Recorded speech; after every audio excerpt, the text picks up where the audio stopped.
నీకు విషయం తెలుసా? నీకు విషయం తెలుసా? చెప్పకుండా ఎలా తెలుస్తుంది? అలా గొంతు చించుకుని అరుతావే, చెప్పి సావచ్చు కదా.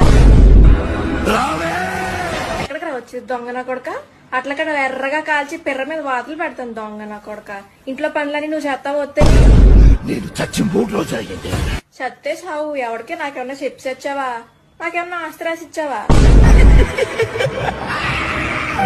దెయ్యం పట్టినోడ్లాగా నవ్వేంటి? గొంతులో విక్స్ బిల్లు పాడేసుకో. ఆ నవ్వేని నాకు చచ్చిపోతున్నావు. నా దేహం కుళ్ళిపోయింది.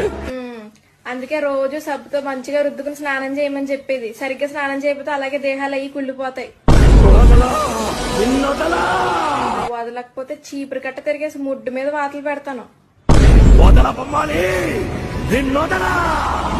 ఒకసారి చెప్తే అర్థం కదా నీకు? మేము బొమ్మలు అయ్యి కొను. నువ్వు బొమ్మలు అయ్యి అమ్ముకోవాలంటే పక్క వీధిలోకి వెళ్ళి అమ్ముకో. మా ఇంట్లో చిన్నపిల్ల ఎవరు లేరు. పొద్దున్నే బొమ్మలో అని అమ్ముకుంటున్నాను.